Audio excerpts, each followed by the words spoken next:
I am very excited. Thank you to everyone for joining me. Welcome to another Earthworks Hub live Sunday session. Tonight is going to be a special one because I have finally cracked the code. I've worked out how to get myself onto TikTok and Instagram at the same time so that when I have guests on Instagram, everyone on TikTok can see those guests. So I'm very, very happy because this is the first episode where it's going to actually have be live properly on both and everyone can hear me. It took me nearly a year to work this out. How's that?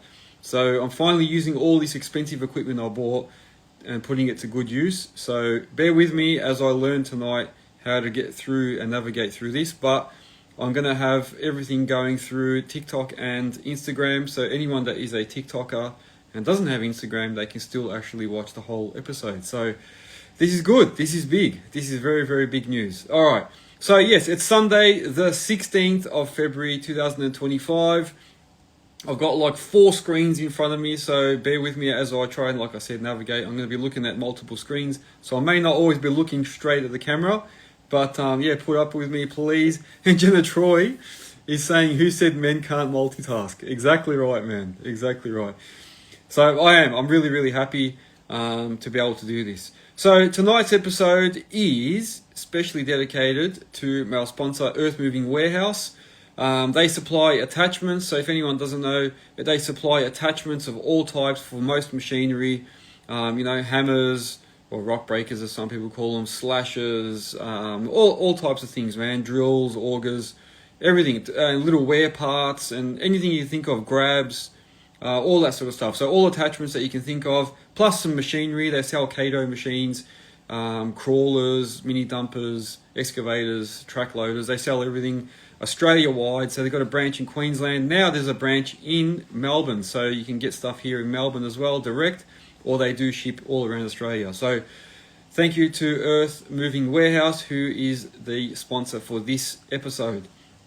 Don't forget as well, I've been putting up a number of posts here. They've given 5% off to all people that use eWorks Hub. So if you go in and on the phone or online, or if you go in person, mention eWorks Hub, that's the code, you will get instantly 5% off everything there. So do it, use the code, get the discount. That's what Earthworks Hub is about, trying to help our community. So thank you to our sponsor.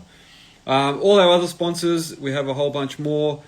Have a look at the description in the link once I upload this episode, or you can go to the website and they'll be on the front page under partners.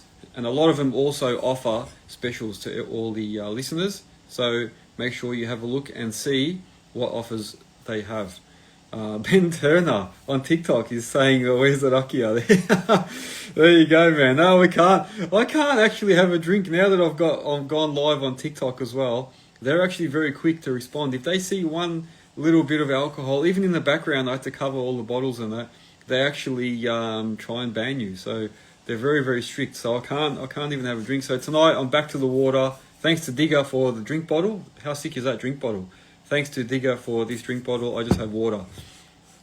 Blesso's Earthworks is saying, just jumping in to say hi, but he's got to go. He's been listening to episodes on Spotify.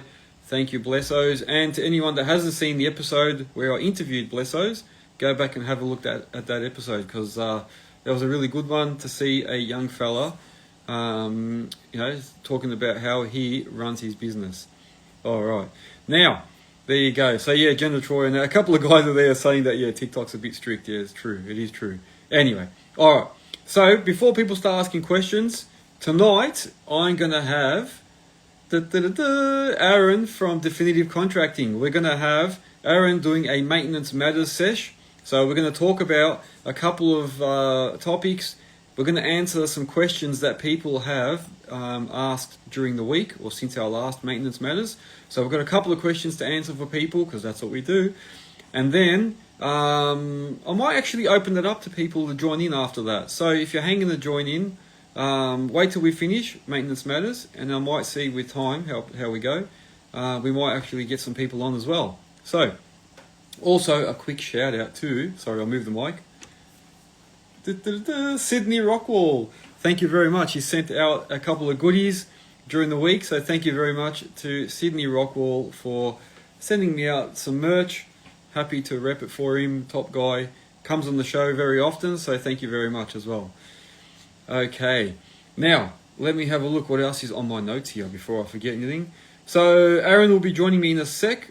Before I put him on, don't forget to list your businesses on our Earthworks Hub website. So when you're on that website, you'll see listings. There's different listings there. You've got tip sites, events, jobs, then there's businesses. So if you want to find a business in our industry to use their services, you can go on and find them. Or if you want to put your own business on there, you can do that. And a lot of people have.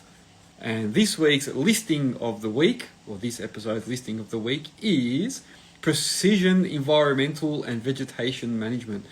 They're based in West Gippsland in Victoria. They basically do tree management, forestry, and all types of excavation work. They also did a nice story the other day after they posted. So thank you very much if they're on. I don't know if you're on here or not. If you are, show yourself. But if they're not, thank you anyway for that beautiful story. Talking briefly about what Earthworks Hub's about and why they listed. And why you should all list as well.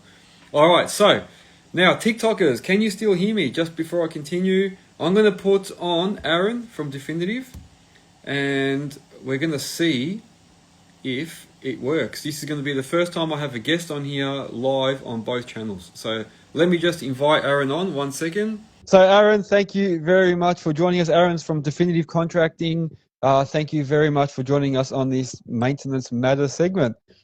No, mate, pleasure as always. It's always good to come on. That's it, man. That's it. No, we always appreciate you coming on, and we really appreciate your feedback and comments for all the maintenance stuff that people are asking about. So thank you so much for that. No, that's all right. That's good. Yeah. That's it. That's it. Before I go through my, I suppose, the week and a couple of posts that I did, how are you been, man? What's been happening with yourself?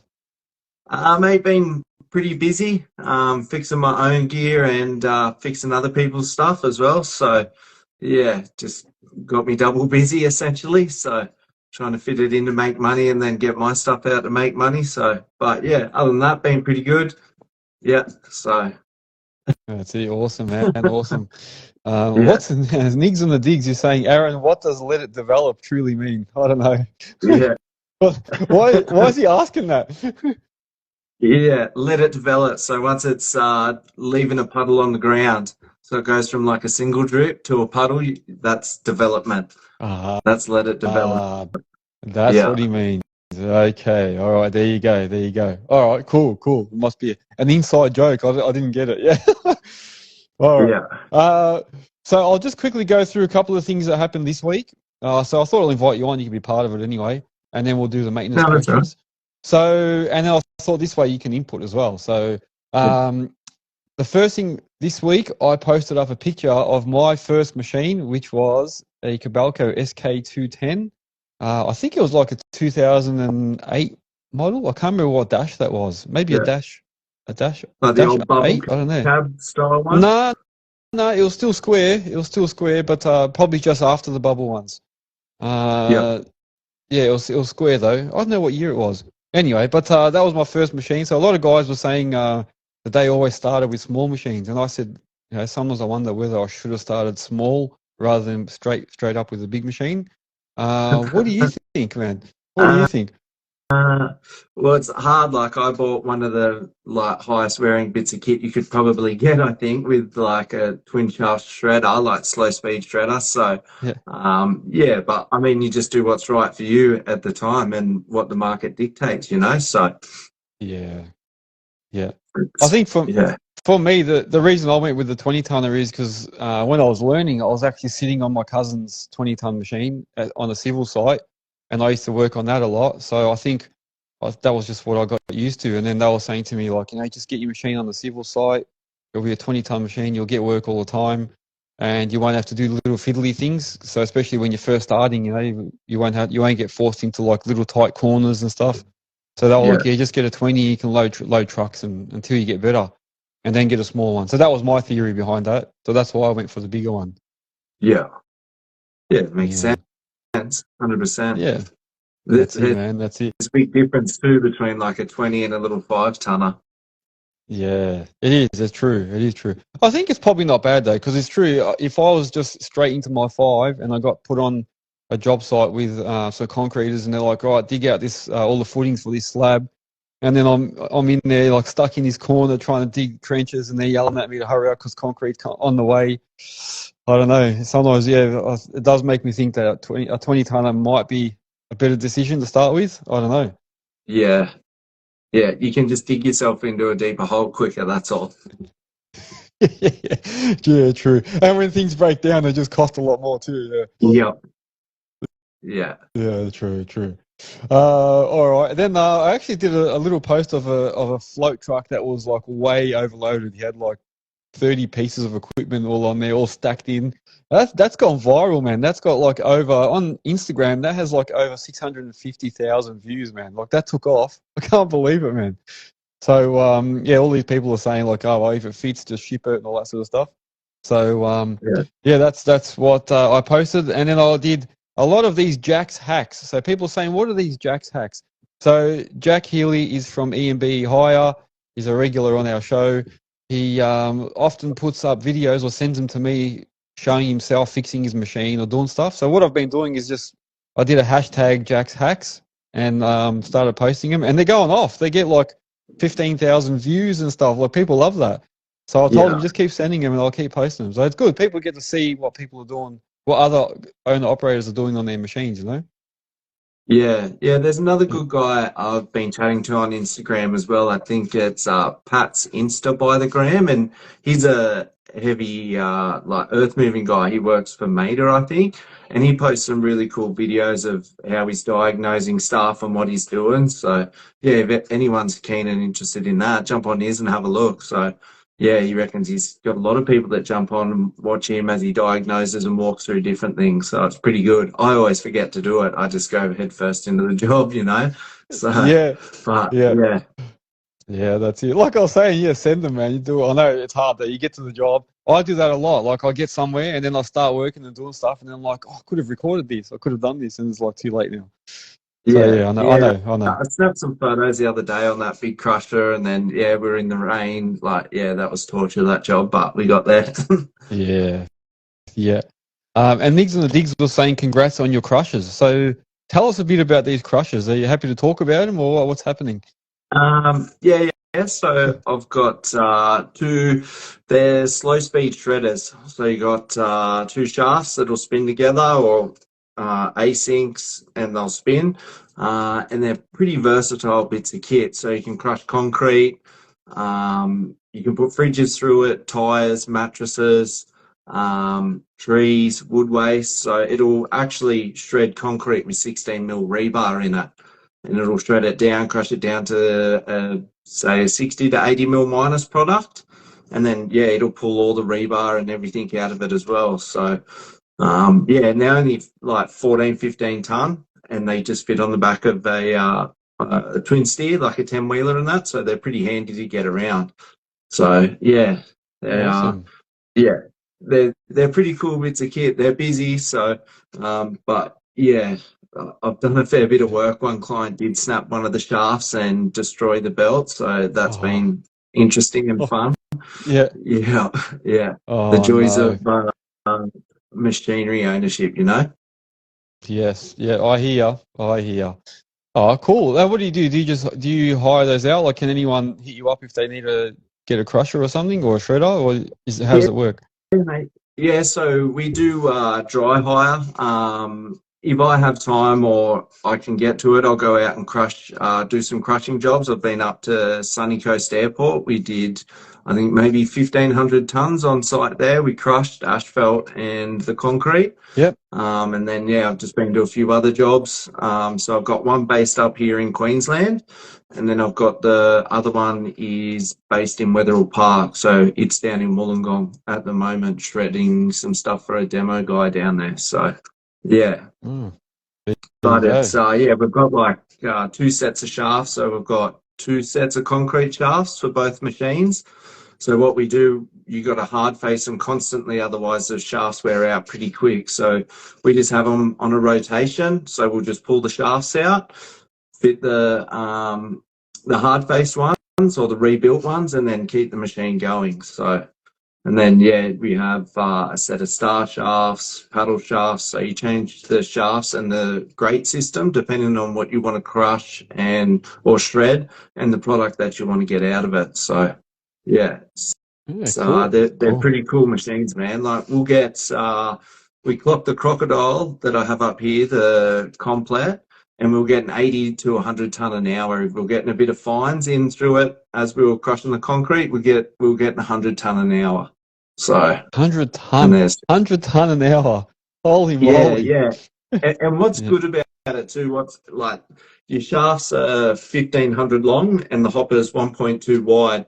So you can get a slab like you lift in driveway or footpath, you can peel that slab, and if it's say 1,400, you can feed that slab directly down into the shredder and it'll just chew it and then spit all the rebar out the front. So you're not limited to, for the size of the machine, the product that it can take is like pretty wild. So it is ideally 500 to 600 mil bits. It chews through pretty quick, but yeah, you can put the bigger bits in like footings, and we've had like concrete poles with the signpost in them.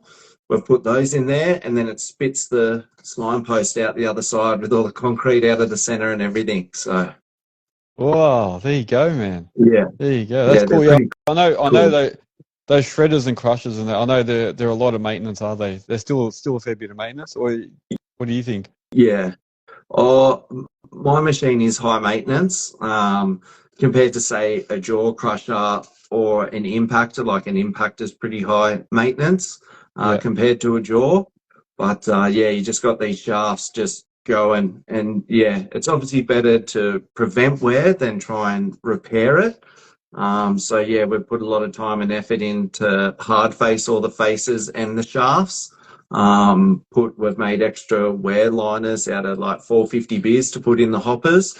So the better you can prevent wear, the better off you are. So yeah. Oh, good. Oh, sounds like something interesting, something different from machinery. Yeah. So that's it's just another thing to look after. Yeah, pretty much. Can't sit still. Yeah, that's it. Hey, you know what? Versatility, but you can't be always doing the same thing. You got to be versatile and move with the market, like you say, move with the times, demand. So that's it, man. Do it. Yeah. Why not? Yeah, that's it. Well, I mean, everybody knows the cost to get rid of concrete and just cartage alone to get it to and from a site. So if you can bring this machine in and crush it on site, leave it there, or whatever you want to do with it, it's pretty good. Even to shred a house, like you can put a wooden house through it and you get say a 3-to-1 or a 4-to-1 reduction. So you could fit a whole sort of 3-bedroom house in a high side skip. So you're doing like one truckload instead of multiples. So that is actually, I never thought of that. That's a good option, man. So if you've got like a brick home or a timber home, what you could just put it all through the shredder. Yeah, that's right. And so then you end up with a cleaner product. So if you did have to take it to the tip, it wouldn't be as contaminated, or the size is reduced as well. So you can reduce your tip fees, or you can leave it on site, reuse it on site in say drainage, backfill for walls, or even just as a driveway access to keep all the mud off site, So there's a few possibilities with it that way too.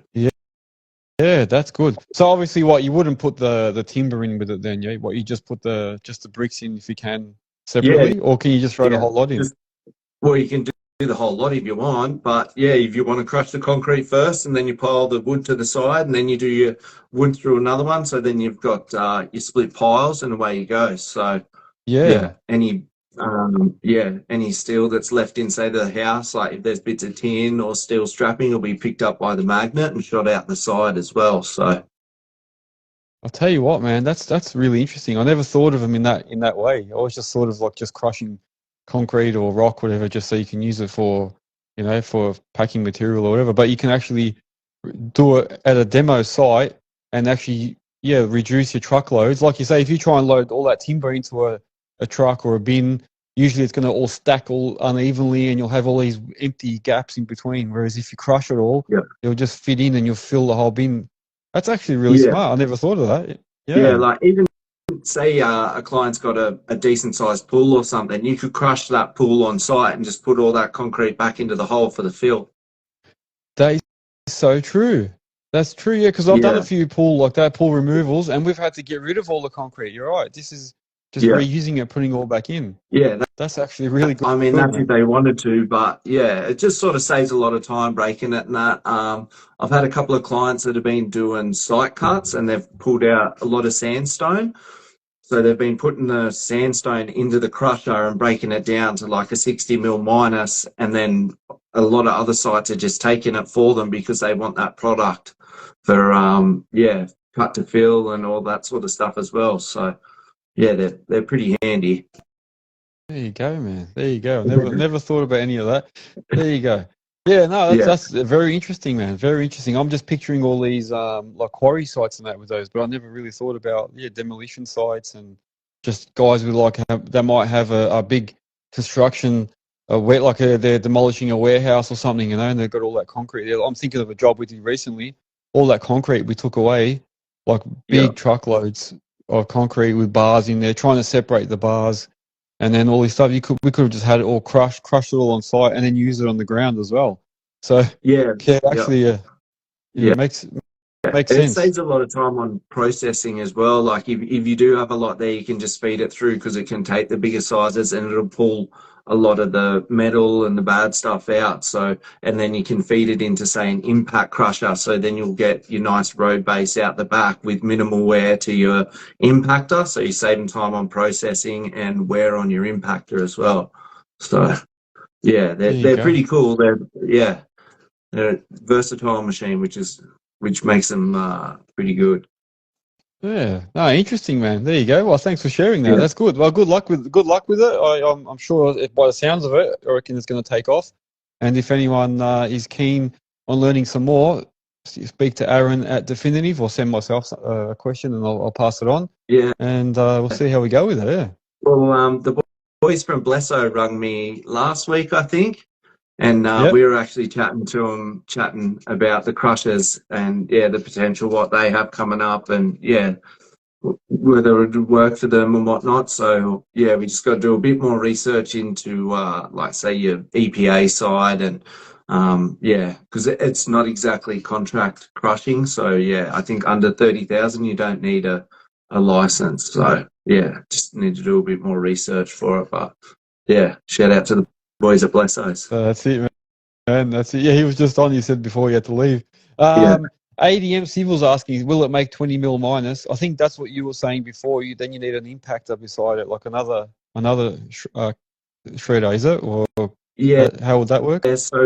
So you can put a screen in front of it, so then you get depending on the meshes in your screen. So if you put a scalping screen, you could put say a 20 mil deck on the bottom and have a 40 mil, and if it's a scalping screen, a smaller one, you could do a two-way split. So then you get a 20 mil minus product and then 20 mil up to the 60 or 80 mil, whatever comes out of it. So yeah, you just put a screen in front of it to pull that out. But the RJs that we have, it also has a little screen that mounts onto the front of the conveyor. So you'll get, I'm pretty sure it's a 30 mil minus, and then it'll shoot out the side, and then everything that's over 30 mil will come out under the conveyor of the machine. So yeah. There you go.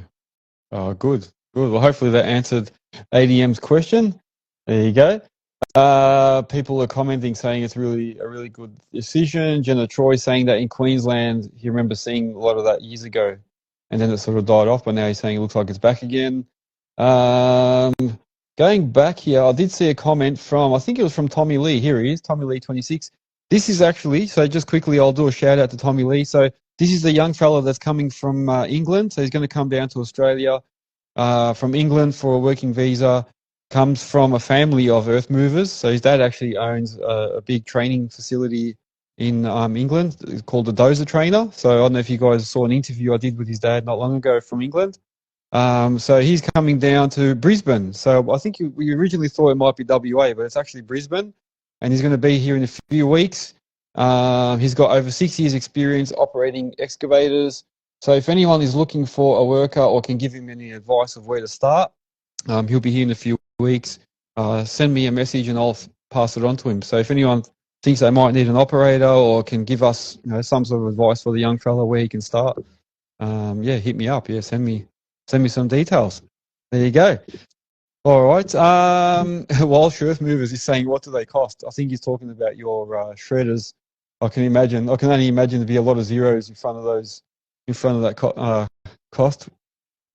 Yeah, they're up there. Yeah, I think they start around the 450 grand, sort of. Yeah, depending on the models and the shafts that you get. So, yeah, I think some are better than others as well. So, but if they're keen, they can reach out. So I've obviously got I look after my two machines, and then there's another guy up here. I look after his machine. He's got the latest Crocodile, the Crocodile Plus. So yeah, and just chatting to a lot of guys over in the UK that run them and everything as well. So I've just been streaming and shredders. That's it. That's the one, man. That's the one. Good. All right, cool. No, good. Thank you for the information and for sharing what you're doing with it too. All right, so let's get into the actual maintenance matter segment. So some people have sent some questions through, so I'll go through and ask those questions if you can answer. And if anyone has any other questions they want to ask, you can also do that. Oh, here we go. X-Class Earthmoving is saying, do you run, hang on, I've lost it. Do you run on hourly base or quoted only? Oh, is that for the shredders, I think he means? Yeah. So when we do dry hire, we just do per hour, but generally a minimum 8-hour day, 8-hour hire. So, sometimes with the concrete, it can be hard to quote a job because it's you don't know what's underneath it, so it can be a little bit harder. And then, depending on what's in it and the size it's processed to as to whether you can do a quote on, say, tons per hour as well and do like a cost per ton price. So I'm just sort of running with the hourly hire at the moment. Beautiful. There you go. All right, excellent.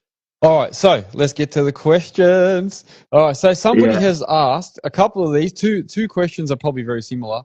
One is, and I think he's talking about excavators here. He's saying tracking in rabbit mode for too long is no good. Is it true that, if you're tracking in rabbit mode for too long, that it's not good for the excavator? Yeah. So it's what wears the motor will go all day, right? So the hydraulic side, it will be fine, but it's more the other undercarriage components. So your idlers, your track rollers, your carrier rollers, because generally on your smaller excavators, they're not oil filled. So they'll just be like, have a small bush inside of them, could even be like a steel on steel. So they'll heat up, and that's when the damage will start, and they'll start to bind up because they obviously expand and they can bind, or you just wear out the bushings that are inside. So if you go to look at a dozer, the idlers and all the rollers are oil filled. So, and they've got a better system in there. So they're designed for that load and a little bit higher speed as well. But it's and then obviously if you're tracking in your rabbit mode, you need to make sure that your tensions are good because you can get the track slap on them as well. But the hydraulic side of the machine and the travel motor, just as long as you're not going crazy, it should be all right. But in the mines, when you'd walk the big machines, you'd always go out there every like 20 minutes, half an hour, and you'd use your temp gun and check the temperatures of all the rollers. Because you can smoke them pretty easy. So you get a water cart over and you'd hose them down to cool them down before you cooked them. And cooked all the seals. And then sometimes you'd spin it around and walk it back the other way. Oh, there you go. All right, cool. No, thank you for that. Because the next question is very similar. So somebody was saying they were talking about track rolling, and they were saying because on a lot of sites, if people see track rolling, dirt in with your machine, with your excavator, they say, oh, it's no good, you're rolling, it's no good to track roll and roll too much. But then they're saying, like, why is it that, like, posi tracks or track loaders like have a similar undercarriage to an excavator, like the hard ones, not the ASV style, but all the other brands have them, the hard, solid undercarriage. How come they can just track all day? Roller. Yeah, like the fixed roller. How come they can track all that all day, but the excavator can't. So they're saying like, what's the difference? So it might be similar to what you were just saying, is it? Yeah, well, it sort of comes down to cost as well. The more you track on your digger, the quicker your undercarriage will wear out. So generally on, say, a steel track machine, you'd look for around 7,000 hours out of undercarriage is pretty good going. So obviously worse conditions, higher wear, so that's going to drop. So it's all dependent on conditions. Like a machine in the tunnel, the tracks, depending on the quality and what you spend on the tracks, won't last long at all, you know? Yeah. So it's like I see a lot of guys up here, and I've seen it before where they track roll the site.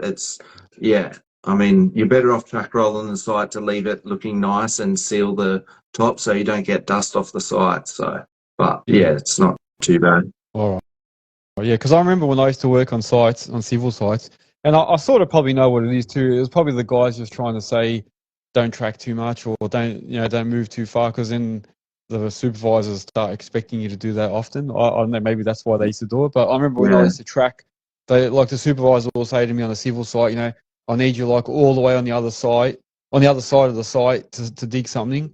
So then they get you to track all the way over. And I remember guys used to say, oh, you should be saying, no, I'm not tracking over there, get it floated. And I'm like, what's the difference though? And then some guys used to tell me, just track for like 5-10 minutes and then stop for a bit and then go again. So I don't know, like maybe I think that's what this guy is hinting at. Like, is it actually that bad? Like tracking, Yeah, it's not the end of the world. They're designed to do it, but it just comes down to a wear and a cost. So yeah, the more you track and the quicker you track, the quicker everything's going to wear out. So yeah, because I've done that. There's a lot of sites where we've got no option. So like I'd finish a site cut on a house and then I'd just track roll it, the whole slab. I'll track roll the site cut to make it nice and flat and make it even, like you say, just to give it a bit of a like a nice top layer. And then people used to say like, oh, what are you tracking it for? You don't need to, but you have to track it in. You got to seal it, Yeah, like if you do a lot of tracking, change your final drive oils every 500. So for the price of a couple of litres of oil every 500-hour service, it's worth it, so because you can check the colour of the oil, make sure your duocones are fine, because if the oil's contaminated with dirt or whatever. So yeah, for the sake of a couple extra dollars, I'd suggest changing the final drive oils. Yeah. I remember some of my machines used to say every 250 even. On the smaller machines, it used to be every 250 hours to change the drive motor oil. Actually, the track loader as well. It used to say 250, I'm pretty sure. Yeah. Well, I know Bobcat charge you a fortune for their special oil for their final drives. I serviced one the other day and changed that oil, so the oil come out look brand new. But those final drives, they're just too expensive to take the risk. So for the sake of a couple of bottles of oil, you may as well just do it. So yeah, true. I also see some questions here. So Walsh Earth Movers in Queensland is saying he tracks all day, laying rock wall and wear tracks and undercarriage really quick. So I suppose, because he tracks a lot then, And Sam Axe Excavations is saying, on track tension, what's your trick to getting it to correct tension? Oh, there you go. So is there a trick to getting it right? So it depends on the size of the excavator. So say you're on a 20-tonner or a 13, I'll normally just lift the machine up, and then you look at where, say you've still got your rock guard or your track guide on your rollers. You want to bring your track up so the top of the chain sits just under that guard. Does that make sense? So it sags down, but it still stays in there. So then if you do lift, you can't walk the chain out from under that chain guard. So you normally want, like say 20 to 40 mil of sag, like under the center. And then once you get used to doing that, then you sit it down, you can see the drop either end on your your final drives and idlers. Yeah. So it's normally the best way. But like those, as you put your fist under the front of the chain and the top of the cannon there, so you probably want be able to get your fingers in there in between the the things. Just make sure it's chopped. You don't want to chop your fingers off. Yeah, true. But Yeah, yeah, yeah. yeah. All right. And then he's asking as well, is it different for steel or rubber tracks? Probably similar, yeah? Yeah, it's very similar for the tension. Yeah, yeah. So yeah, I mean, steel tracks you'll know when they're too tight because you can hear it. But rubber tracks you won't hear it. You know, you'll hear that grinding of the pins as they're trying to go around on steel. But rubber you won't hear it. You'll just get it out of less life because you'll stretch the radials inside the rubber, so stretch the tracks. Yeah. All right, cool. All right. So what, 20 to 40 mil sort of in the center after you've lifted the machine off the side, yeah. Yeah. In the middle, or you have like your steel track in the track guide, and you just want the top of the chain to be within that, not drop below it, so you don't have a gap between the track guide. So yeah, that's normally the best way. So if you do lift up and hit something, it'll hit that track guide and your chains will stay in there. So yeah, they won't slip out from under it. Yeah, no, good idea. That's slip good. out, yeah. All right, cool. All right. And we've got two more questions. One is, and this probably relates to something that happened to me recently. So there was a Komatsu PC 130 where I snapped the bottom of the dipper arm. So the hitch boss actually ripped out from where the boss is and actually peeled back. And I got a lot of feedback on that. People were like, "Oh, he must have been too rough and all that." But then the guy that I was operating for said that had already been snapped in the exact same way not long before myself. So they had it all welded. So someone was asking, once a boom or dipper arm is cracked, there's a crack somewhere, and you have it repaired, is it likely that it's just going to break in that sort of same spot again? Does that become a weak spot? So it depends on where in the boom. So around where that would have snapped at that main pivot, without seeing it, that bottom section is a cast part. So you've got sort of two different types of metal coming together to be welded. Yeah. So if it's not done properly, they can crack again because as the two different steels cool down, obviously cast iron's bad for it. The expansion can affect it. But if the repair's done right, generally it should be pretty good. So I know over in WA, like the lads were always in the booms on like the Hitachis and that, welding them up and repairing them, and then they'd rip them off for a full refurb. But if they're fish plated properly, like say you got cracks in the side, and you do the weld all the way through, you can gusset the inside sometimes, and then you can put fish plates on the side, and your fish plates are all cut properly and the welds are done right.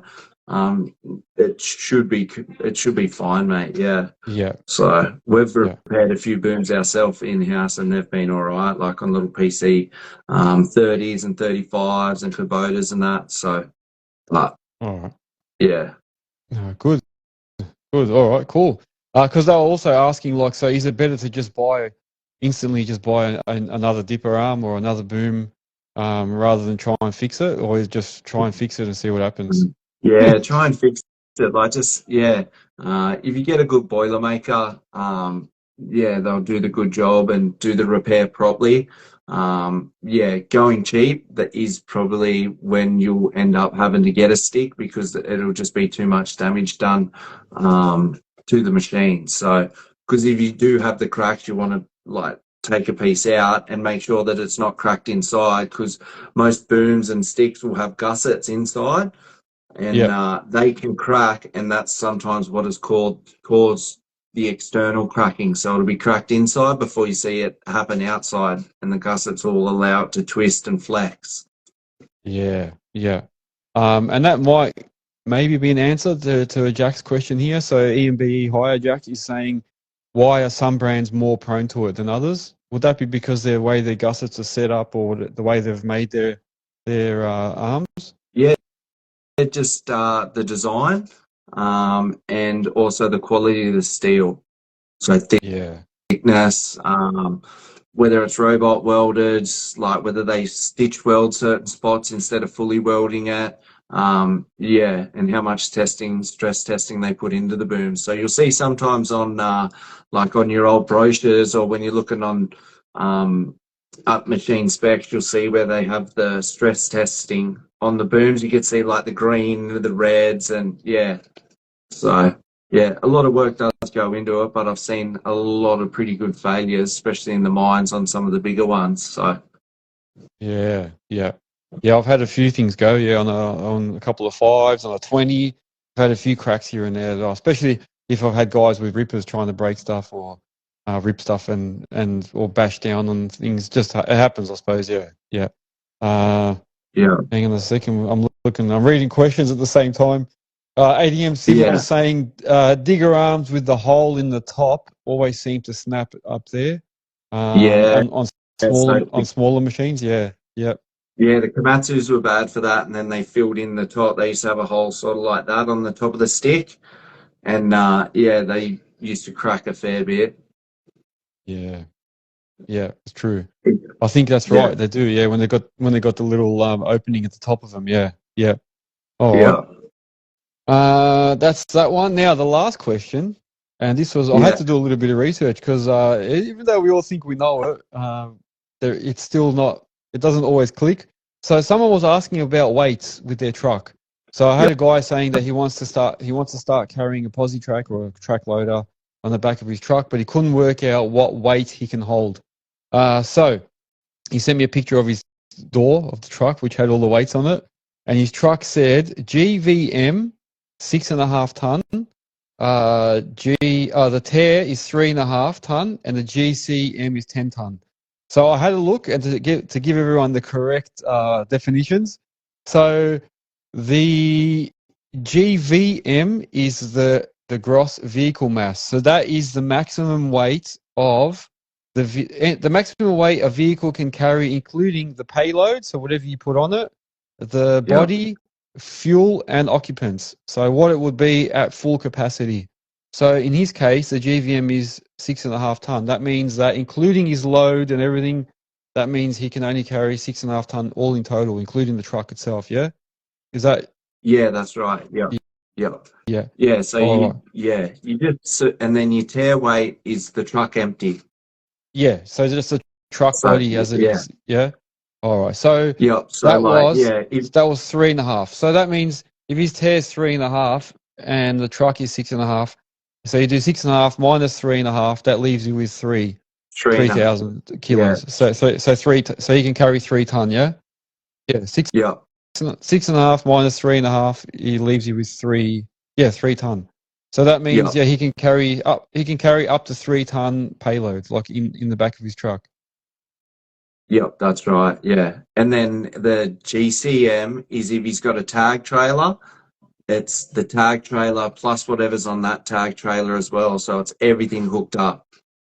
Yeah, so that's right. So sorry, I got that definition as well. So GCM equals gross combined mass, and that is the Yep. weight of the tow vehicle and trailer hitched together while both are fully loaded. Yeah, so that's the 6.5 for the truck plus whatever the trailer weighs plus its payloads. Yeah, Yeah. so that means he can only carry 10 ton in total with everything. So that means if Yeah. his truck is GVM 6.5, that means he can really only have a 3.5 ton trailer with that sort of load in it as well. So a total. So he might need Yeah. like a 2 ton trailer with a 1.5 ton machine on it. And that's it. Yeah. Okay, that Yeah, makes that's sense. right. And ADM makes a very good point as well. You've got to be careful where the load is situated on the truck.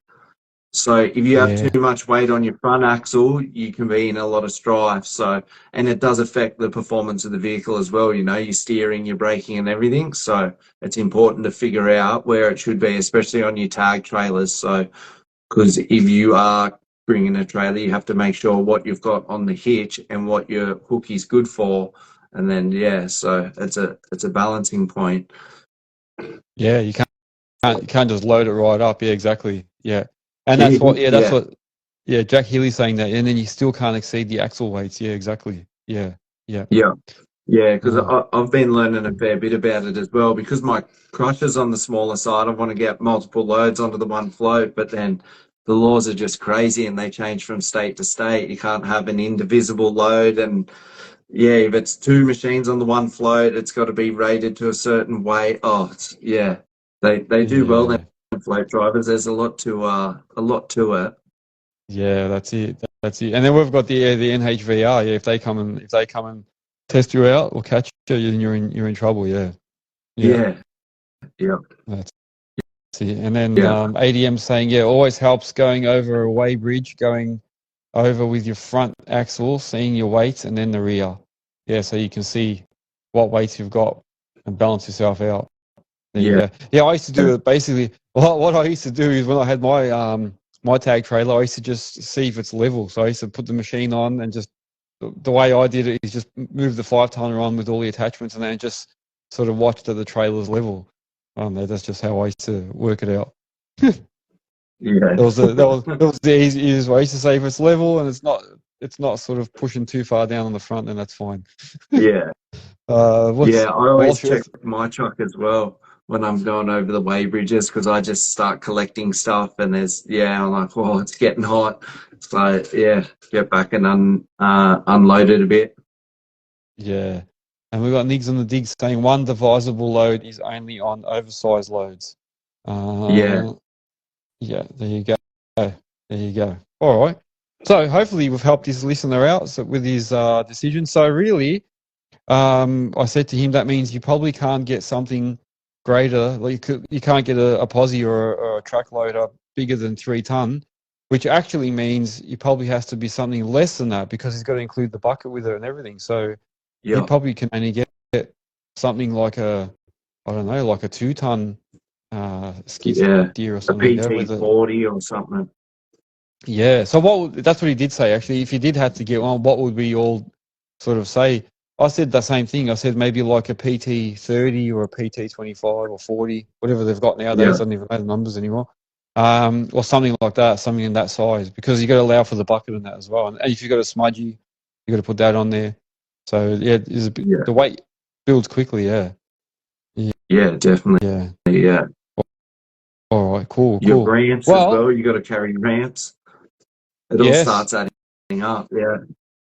Yeah, true, because you got to actually include the ramps. And the ramps can be like 60, 70 kilos each as well. They can get up there, the weight. Yeah, I remember the ramps can be pretty heavy. So, I suppose that's another 100 and something kilos you got to add to the load. All right. No, good. So hopefully we've helped him out. That was all the listener questions that I had. Did anybody send anything to you? Have you got any questions that people have been asking you want to answer? None to be honest. I think I might have spoken to a couple of guys. I'd have to go back through my messages, but no, like obviously Blesso's rang me the other week to chat about the shredders and that. So yeah, just having a few chats on the side about that stuff as well, which is pretty good. So, but they work hard, they wear fast. Yeah, that's it. All right. Well, let's do this. Let's open it up. So if anyone wants to join us, feel free. Let me know. We've only got, what time is it already? Oh my gosh, we've only got like 9 minutes. If anyone wants to quickly join in or if they've got something that they really want to add, or if you've got another question you want us to answer while we're here finishing up, please do so. In the meantime, I will remind everyone that you can buy merch for Earthworks Hub on the Earthworks Hub website. So you can go on there and click on shop. And to make sure that you're following Earthworks Hub on all the platforms. So not just Instagram and TikTok, but also on Spotify, YouTube, and Apple Podcasts. So make sure you go on there and you subscribe and like and follow and share and all that other jazz. So the more the merrier. The more the merrier. And also make sure you go and follow Definitive as well. Definitive Contracting. Nigs and the Digs is... No worries, man. Nigs and the Digs is saying, he's got another question. Parts availability on the shredder. What's it like to get parts in that for it? It depends on what parts. So the shafts, I obviously have spare shafts, but I carry a lot of parts, so I ordered a lot of parts to come with it, like my rollers. I sourced a few other bits and pieces locally. So I don't put the genuine belt on. I've just had a belt company do a belt for me up here. They've come and spliced it on, just done a cold splice. And then the rest is just general filters. So touch wood, other than them snapping a shaft and yeah, just wearing out the belts really quick. Everything else is pretty easy. So yeah, all your rubber skirts, all your wear items aren't too bad. So All right, beautiful. That's good. Yeah, that's it. Like, it's good to have stuff on hand as well. Yeah, because you don't want to be waiting for it in case they don't have it in stock. Now JJH Excavation is saying, yeah, buy a bigger truck, then you don't have to worry about being on the limit all the time with your weights. Yeah, so he's going back to that conversation about the guy's GVM on his truck. And then MOBA yeah, Australia is saying, MOBA's saying, if anyone is keen on a site demo in Brisbane, hit us up. They're doing an on-site demo this week in Brisbane on Monday and Tuesday for 2D, 3D, and rovers. There you go, man. There you go. And Walsh Earth Movers in Queensland are also asking a question. What's the warranty on a shredder? Everyone's interested in the shredder. You've started a new trend. mate, they're pretty cool bits of kit. So yeah, they just cost a lot and they're high maintenance. So that's probably what turns a lot of people off, you know. Yeah, but Yeah. I'd have to check on the warranty. To be honest with you, I haven't really worried about it because I just hook in and fix the stuff myself. So, but yeah, I do work closely with a dealer for the complets and that, and I'm hoping to get over to Italy and go to the factory to get some better training on them and that as well, which will be pretty good. So. But yeah, they're not too bad. I've obviously got all the information, but on the warranty, I couldn't really tell you. So Yeah. All right. No worries. Thank you for that. So yeah, there you go. And everyone, yeah, if you didn't see that before about MOBA, Monday, Tuesday, they'll be in Brisbane doing site demos. Get in touch with them if you're interested in a 3D or 2D system or a rover. They can show you all that. What else have we got? We've got another 5 minutes. Guys, if you've got some more questions, hit us up. Now is your chance. TikTok has been very quiet. I was so happy to have this finally hooked up with TikTok, and I've had heaps of TikTok guys asking me like, "Hey, why aren't you doing your shows on TikTok?" And I was like, "It's very hard because I can't connect to it." So I finally did it, and now no one's asking any questions. It's very quiet. So TikTok, if you've got a question, also ask something as well because I can correlate it across everyone. Niggs on the Digs is saying he'd be interested in the MOBA stuff. So yeah, I think he's up in Brizzy there as well. So he might come up and hit them over, guys. What else? I did mention about the merch, the website, listing your businesses. What else is there? Would you like to add anything else as well, Aaron? mate, are you going to come up to the Diesel Dirt and Turf version up in Brizzy? They've got a show up in Brizzy. I think it's supposed to be pretty good. Yeah, well, if that's the Brisbane CCF thing and the truck show combined, that is on the exact same date as Diesel Dirt and Turf in Sydney. Yeah, I think it starts a couple of days earlier or something. Yeah. I think it starts one day earlier. I was actually trying to look at going to both, and then I was like, I don't know if I can. I don't know if I'll make it because I've got to go all the way up to Brizzy for that one day and then try and make my way back. So I don't know if I'll make it. Oh, Sydney Rock will notice the shirt. Sorry, my microphone's hiding it for you. Yeah, you didn't see that because he joined a bit later. But yes, I was repping your shirt, mate, today. Thank you. Yeah, so no, I want to go, but I don't think I'll make it because I'm going to drive up to DDT. So I don't think I can drive all the way up to Brizzy and then come back in one day to get to the DDT. It'll be too much. You're pushing the limits there. Yeah. So I don't want to be doing that. Actually, we've got a question from TikTok. Hey, we've got a TikTok question. Here we go. On grade 145, he's saying, what's the work like in Brisbane? Might be time to move to Melbourne. Oh, it might be time to move because Melbourne is dead. Yeah, you're probably right, man. Speaking about work, Melbourne, very, very quiet. Very quiet. To be honest, I haven't done any machine work since the start of the year. I've been like asking people if they need an operator, and everyone's a bit quiet. So I don't know. It's very, very quiet. What's it like up there? Mate, it's busy. Yeah. There's some big jobs going on up here. Yeah, a lot of big subdivisions, like the Burleigh Light Rail. There's a fair bit happening. Everyone's pretty busy up here. So it's pretty good. It's probably definitely worth a look around. So I think there's a bit of pumped hydro on that to come as well. But even Sydney, I think there's a few bigger projects like that Western Arana Power Zone out near Mudgee or something. I think that's a pretty big job. Yeah, but Okay. Brizzy pumping, the Gold Coast, yeah, it's all pretty busy up here. Yeah, I've heard that. I've heard that. All the other Brisbane guys are like, no, don't bother. It's not that good. Yeah, they're scared everyone's going to take their work. Yeah. And then Viz from TikTok is also asking, do you think the work in Melbourne will pick up soon, in subdivisions especially? Hard to say, man. Hard to say. I don't see things improving very, very quickly. I think the banks haven't been dropping their rates as quickly as everyone thought. So people probably still aren't confident in building. So subdivisions, I mean, developers probably aren't selling as many blocks. I can tell you now, I've got a property I've been selling for like 8 months. I can't sell it. So it's very, very hard to like sell. No one's confident to buy. I think everyone's scared of buying here. So the problem is that they're not buying land. So developers aren't developing. So I think it's going to be very, very quiet. And I can see a lot of guys will be struggling. Yeah, I think so. Yeah, I think that land tax in Victoria as well, that's crazy. I looked at something about that the other day, and the money is phenomenal. I think it's just, overtaxed and overregulated down there. They're killing it. It's bad, man. That's why I'm selling stuff. Yeah, it's just properties at the moment, having a rental. And on top of having the land taxes and that, you've got to have an annual gas and electricity check on all your property, all your rentals. You've got to have all this extra paperwork nowadays, and then it's just very, very hard. Very hard to have an investment, let alone your own house in Melbourne at the moment.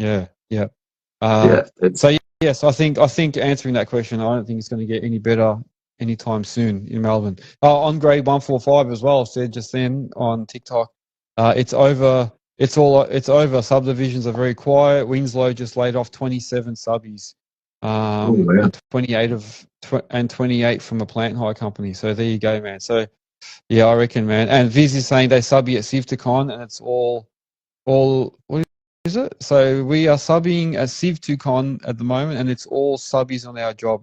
5 machines going there. Yeah, I don't know. So I don't know. I think unless you're on those the big rail jobs, I don't think there's much happening in Melbourne. So I think the government just put out another $2 billion towards that suburban rail loop, that SRL. But yeah, I know they're paying big money down there. So if you can get onto those jobs, it's massive money. You get paid doctor and lawyer money. Yeah, it is true. If you can get in there, get in there. Going back to a few other questions here, ADM Civil said, with rubber tracks on an excavator, do you recommend going with the manufacturer's tracks or aftermarket? My opinion, if I can say something, I never went to the manufacturers. Actually, I did originally with one of my machines. I think it might have been my PT60 originally. I went and got the original ones. They were good. They were good tracks. But I went and got aftermarket ones later, and then every machine after that, I just got aftermarket, and they seem to have lasted just as long, I suppose. I don't know. What's your opinion, man? Yeah, so we were looking after a 299D cat in Positrack in the tunnel. So it was working hard, man. We were changing tracks every 3 weeks, once a month, and it was just spinning on the spot in like sandstone out of the hole. And we found the best wearing tracks were the cat tracks, but they were almost double the price of any other track. So it's do you pay the money for the extra life in the tracks, or do you have a mechanic like myself come out and spend 4 hours changing over tracks? Like it's a catch-22, but you just need to look at the quality of the track. Sometimes you'll buy one off your off the OEM and it'll be a Bridgestone track, or you'll be able to buy a Bridgestone track from another supplier like a deck. ITR tracks aren't too bad. But yeah, you just have to look at how they're built. So like it's the way the steel inside the track, how much steel's in the track, whether it's like a radial where it's continuous, because the less steel in the track, the less life. Yeah. No, that's true. And I found that I did. I found there was one OEM track that I really liked, and I don't know if it might have been the Cat one. The little thin strip ones on the Cat Posi track. It was like little thin strips that you can use. I Oh, think they were yeah, called I think they were the all-round track, whatever they call it. Like you can go anywhere. yeah, But then after that, I just kept getting the block pattern ones just from yeah. just aftermarket. I think Block pattern's pretty ITR or good. somewhere.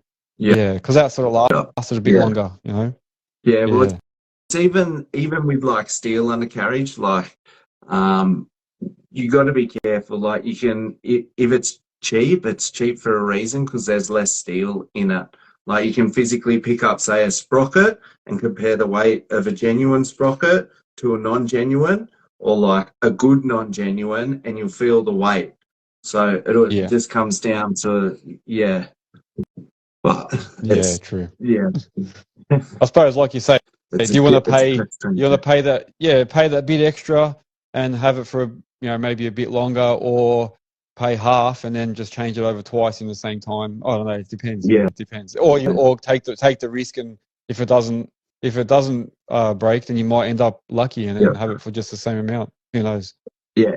And another good point with steel tracks is when you change the chains might be worn, but your grousers look like they're still good.